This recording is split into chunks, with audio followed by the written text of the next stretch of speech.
From the beginning, my dream for Tesla has been to make mass-market electric vehicles.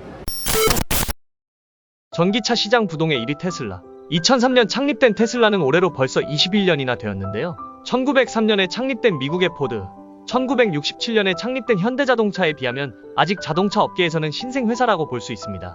하지만 2018년 25만 대 판매를 시작으로 매년 폭발적인 성장률을 보여주며 2023년에는 글로벌 전기차 시장에서 180만 대를 팔아치우며 1위 자리를 지켰는데요.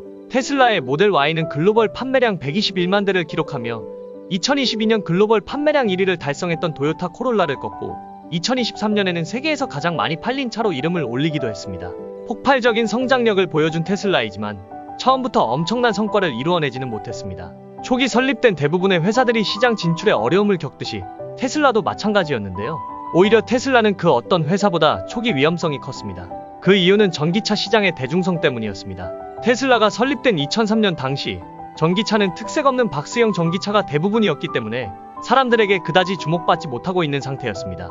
이 말인즉슨 전기차만을 생산하는 테슬라가 그저 그런 전기차를 만들게 되면 내연기관차를 같이 만들던 다른 자동차 회사와는 달리 즉시 문을 닫아야 한다는 말과 같았죠. 그렇기에 테슬라는 전기차에 대한 사람들의 인식을 바꾸기 위해 전기차 로드스터를 첫 번째 모델로 선택하게 됩니다.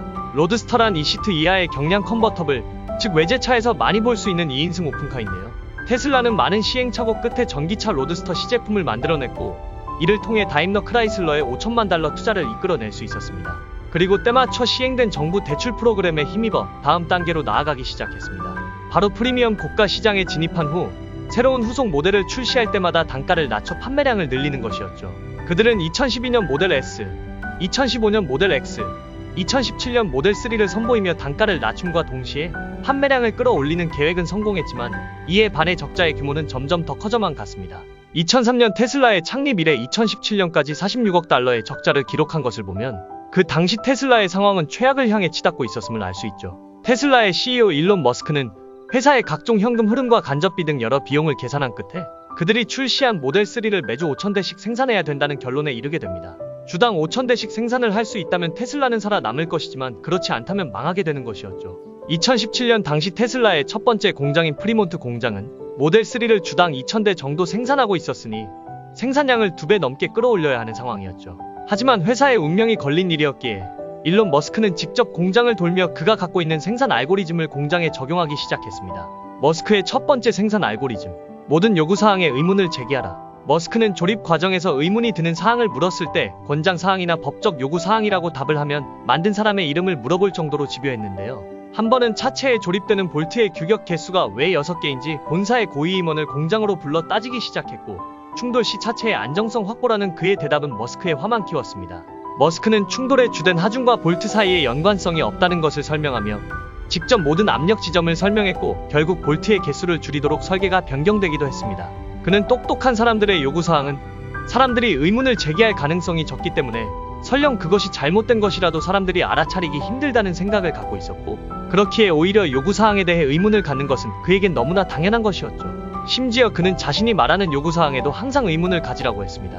머스크의 두 번째 생산 알고리즘, 부품이나 프로세스는 가능한 최대한 제거하라. 일례로 차체 도장 작업 후 차체의 작은 구멍에 합성 고무 패치를 붙이는 공정이 있었습니다. 차체에는 매우 많은 구멍이 있었고 그것 때문에 조립 라인에서 많은 시간이 소모되고 있었죠. 머스크는 당장 담당자를 불러 고무 패치의 이유를 물었습니다. 여기에 고무 패치를 붙이는 이유가 뭐죠? 담당자는 대답했습니다. 홍수가 나서 차량의 높이보다 물이 더 많이 차오를 경우 차량의 바닥을 덜 젖게 하기 위해서입니다. 일론 머스크는 말했습니다. 홍수가 나면 차 바닥의 매트는 당연히 젖을 수 있는 거고 그런 일은 10년에 한 번 일어날까 말까예요. 이후 고무 패치 부착 작업은 제거되었습니다. 머스크의 세 번째 생산 알고리즘, 단순화하고 최적화하라. 불필요한 작업을 제거하거나 수정하는 것뿐만 아니라 자동화 공정의 점검도 계속되었는데요. 그는 최종 조립 라인의 맨 끝에 밀폐 장치를 조정하는 로봇팔을 몇 분 동안 보더니 로봇을 세우고 직접 그 작업을 시도하기도 했습니다. 로봇팔이 진행하는 공정은 매우 더딘 속도로 진행되었지만 사람이 직접 했을 경우엔 매우 쉬운 일이었죠. 로봇이 아무리 좋은 카메라를 갖고 있어도 사람이 도구를 집어들고 사용할 위치를 눈으로 확인한 다음 도구를 그 위치로 가져가는 행동을 효과적으로 따라할 수는 없었습니다. 머스크는 또 한 번 결정을 내렸습니다. 72시간 안에 불필요한 기계는 모두 제거하세요. 자동화 공정으로 이득을 보던 많은 작업자들은 기계를 제거하라는 말에 반발했지만 머스크는 개의치 않고 로봇 제거 작업을 진행했는데요. 머스크는 주황색 라카를 들고 엔지니어링 담당 부사장과 함께 컨베이어 벨트를 걸으며 묻기 시작했습니다. 보낼까요? 남길까요? 보내라는 답이 나오면 그는 주황색 라카로 X 표시를 했고 로봇은 즉시 라인에서 제거되었죠. 이후 머스크는 트위터의 자동화 공장에 대한 자신의 판단이 잘못되었음을 인정하기도 했는데요. 테슬라의 과도한 자동화는 실수였습니다. 정확히는 제 실수이죠. 인간을 과소평가했습니다. 머스크의 생산 알고리즘을 통해 불필요한 공정과 자동화 시스템에 대한 모든 점검을 끝냈지만 테슬라의 프리몬트 공장은 모델3의 생산을 목표치인 주당 5,000대에 훨씬 못 미치는 주당 3,500대까지밖에 끌어올리지 못했습니다. 프리몬트 공장에 있는 2개의 조립 라인에서 생산할 수 있는 최대치였죠.